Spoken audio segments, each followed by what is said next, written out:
Hi everyone and welcome back to Newegg TV. My name is Paul and today I'm going to be doing an overview on this exciting new product from NVIDIA. This is the GeForce GTX Titan. I'm going to start off with a closer look at the card itself physically. As you can see, this is a reference design card from NVIDIA, and you might notice that it is a very similar design to their GTX 690. Now the big difference here between this card and the 690 is that this card is based on a single GPU, as you can see on the other side of the PCB right there. That's the GK110 versus the GTX 690, which is a 2 GPU video card based on 2 GK104 GPUs. That's the same GPU that's used in the GTX 680. Now, the Titan is named after the Titan supercomputer that's at the Oak Ridge National Laboratories, which currently resides at the top of the world's fastest supercomputers list. It's powered by NVIDIA technology, so they decided to name this card after that. As we look at the card's construction, as you can see, is a 2-slot design. Looking at it from the back right there, we have an aluminum casing right here, so it's actually metal. It's a very industrial look to it, as you can see. There's a bit of exhaust area that can come out this end here. We have a blower style fan on the right side of the card. Then we have a polycarbonate window right here where you can see the fin array. Now there's a fin array right here, and actually beneath that fin array we have a copper vapor chamber. And the copper vapor chamber is situated right above the GPU itself, which is right there. It's a very large GPU. Another cool feature of this is that we actually have 6 gigabytes of memory integrated. So we have a massive frame buffer. You can see that you actually have GDDR5 RAM modules here on the back of the board, as well as the other ones that are on the top of the board, which is on the other side of this cooling solution. Now beneath the cooler down here you can see the card's main interconnect with your motherboard, and that is a PCI Express Gen 3 compatible connector. It's physically the same as a PCI Express Gen 2 connector, so it is backwards compatible, although you do get additional bandwidth with the use of PCI Express Gen 3. You'll also notice that the PCB itself on the board is a nice black color. I would say very, very dark brown, mostly black to most people's eyes. I think it would just come off as black in color. And then also up on this side of the card you have 2 SLI fingers. And yes, this card is capable of 2-way, 3-way, and 4-way SLI configurations. And that is one of the big differences between this card again and the 690s. With the GTX 690, you would be limited, so to speak, to quad SLI versus this card, which you could actually set up 3 or 4 of them together, which would truly be a supercomputing type experience. To round out our quick look at the exterior of the card, let's finish off with our video outputs right here. So we have a DisplayPort 1.2 connector right there, also HDMI, and we also have DVI connectors here. Bear in mind the top connector there is digital only, bottom is digital and analog.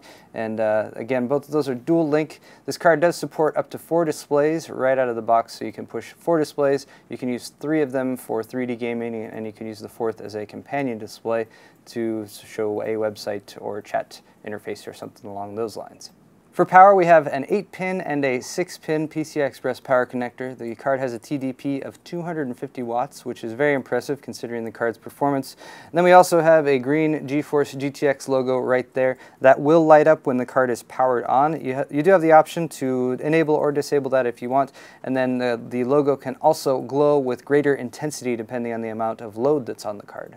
And while the design of the card itself would immediately lend itself to comparisons with the GTX 690, the 690, as previously mentioned, is actually a 2 GPU video card. So what I'm going to do is give you guys a comparison of the GK110 GPU in this card with the GK104 in the GTX 680, as well as some of the other design decisions that NVIDIA has made in making this the fastest single GPU card that is currently available. So as we're looking at the chart, comparing the two of the cards together, you'll notice, of course, GPU code name GK110 versus GK104. SMX units are streaming multi-processor groups, which NVIDIA has designed, and they can scale these up or down, add more or fewer to different video cards depending on the type of performance they want. The Titan has 14 of these versus the 8 that were available in the GK104, and that gives you a total number of CUDA cores of 2,688. There's actually 192 CUDA cores per SMX unit. That's compared to the 1,536 in the GTX 680. Now here we're going to get into some of the other use cases of this card, because NVIDIA has really designed this to be a graphics beast when it comes to gaming, but also to have additional applications such as GPU compute. So you'll notice here single precision CUDA cores as well as double precision CUDA cores, and precision is something that is definitely needed in GPU compute applications. Now with the GTX 680, there were actually 8 double precision CUDA cores per SMX unit, giving it a total of 64.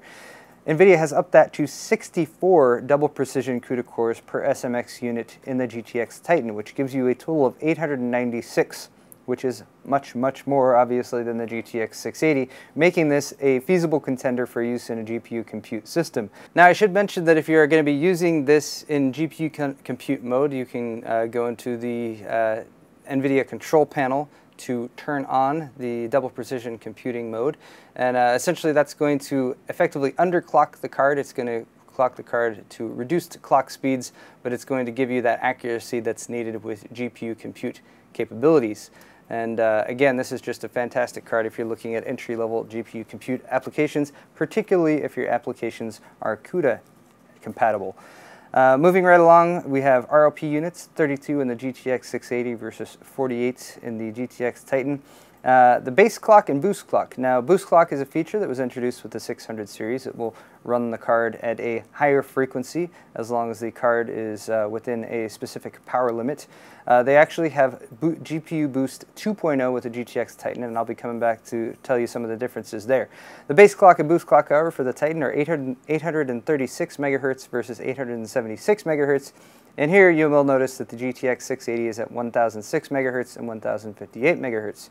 Now the Titan is actually capable of much higher clock speeds than this. However, to keep it within the TDP and make sure that the card was able to run cool and quiet, and also because there's plenty of performance even at those clock speeds, NVIDIA has set this to be the clock speeds at the outset. But again, GPU Boost 2.0 can give you the capability to run at much higher frequencies than that, and NVIDIA has already stated that in their internal testing has reached 1100 megahertz and above.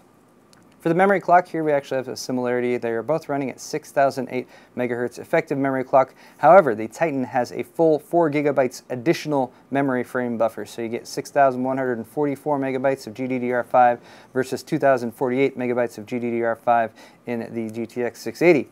We also have a fatter memory interface, 384-bit versus 256-bit, so that gives you a total memory bandwidth of 288.4 gigabytes per second with the GTX Titan.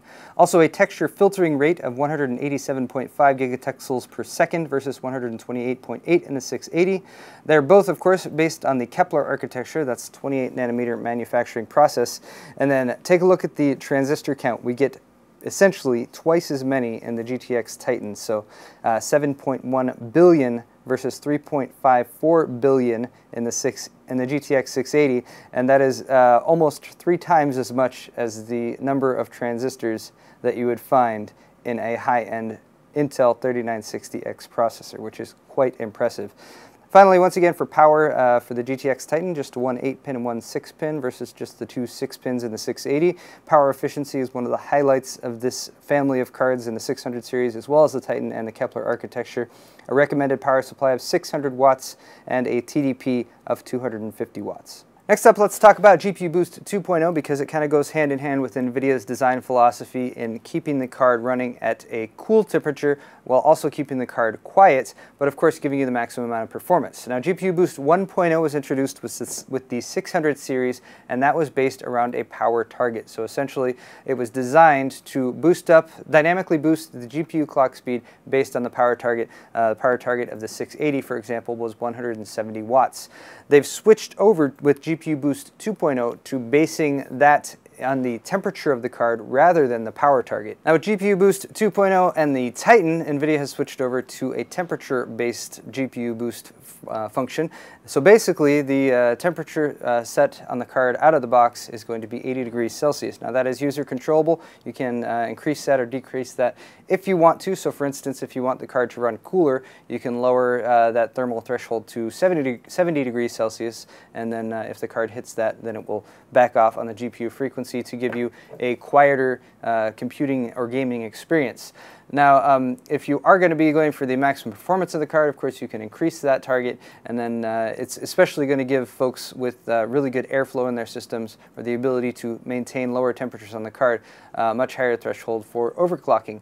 Now, speaking of overclocking, another thing that NVIDIA has built into the card, as well as integrated with GPU Boost 2.0, is dynamic voltage control. So GPU Boost is not only going to be dynamically changing the frequency of the GPU itself, but it's actually also going to be able to increase or decrease the voltage depending on what is needed. And that is something that has been asked for by enthusiasts for quite some time from NVIDIA, and NVIDIA has now delivered. So what I'm expecting we're going to see with this card is some really crazy overclocks, particularly once we see folks start integrating them into liquid-cooled computing solutions.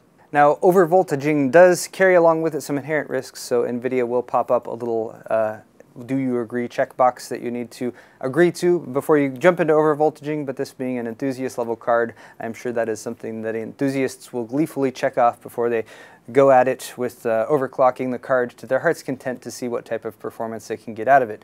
I'm not quite done yet though. There are some more features to talk about.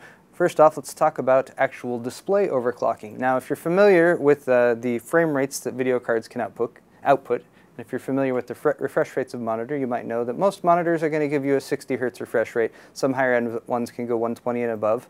But if you turn on Vsync, which will give you a smoother gaming experience, it will essentially limit the card's performance to the refresh rate of your monitor. Now, this card, and via the NVIDIA control panel, actually has the capability to overclock your monitor. So you can set up a custom profile to take a 60 Hz monitor, for example, and push it up to 70 Hz or 80 Hz. Then you can use the card, turn on Vsync, get a nice, smooth, buttery frame rate, be using the card's full potential, because if the card can do 90 frames per second, but you're only playing at 60, you're kind of wasting a little bit of the overhead right there. And basically eliminate that tearing that you might get by turning off Vsync, but still enabling the card to give you a higher frame rate. Of course, you should be careful when you're overclocking your monitor. Again, that brings with it some inherent risk, but tweaking and overclocking is kind of what PC gamers and enthusiasts like to do. So there it is for you guys. The Titan is not necessarily part of the 600 series, although it is in essence something along those lines. And the 600 series, when it came out, did release a lot of new technologies. So adaptive Vsync is one of those. That is the function that will basically turn Vsync on if your frame rate is above the refresh rate of your monitor, turn Vsync off if your frame rate dips below, and that will basically eliminate stuttering or tearing, depending on which of those you're going with. And along with Vsync, you also get some new anti-aliasing technologies such as TXAA and FXAA, which we have discussed in other videos, so I won't go into depth into those. So if you're looking at the Titan and you're considering this as potentially your next video card of choice, the question might be, is it worth it? And whereas I would say yes, it definitely is, you might want to consider your use case scenario. NVIDIA has specifically designed this card for some specific use cases. Those are, for example, a very small form factor gaming PC, because since this card does come in at a reasonable TDP, since the heat output is also reasonable, and since you have the features such as GPU Boost 2.0 to keep the card running within set parameters, it actually can be very at home in a small form factor gaming system. Those are gaining in popularity as main desktop systems or gaming systems that you might set up in your living room, for example. You also have the option, by going with a 3-way or 4-way SLI configuration with these cards, to truly set up a massive gaming or otherwise GPU compute usage supercomputer. Now, bear in mind, if you go that route, of course, it's going to be a pretty substantial investment. And I should also mention, if you're using this card for gaming, you're not really going to be making maximum use of its potential if you're gaming at 1080 or below. In fact, it's recommended, if you're buying this card, you should really be pushing it and setting up, for example, a triple monitor display, 5760 by 1080, for example, or something more along the lines of a high-res 30-inch panel, such as a 2560 by 1600 or 2560 by 1440.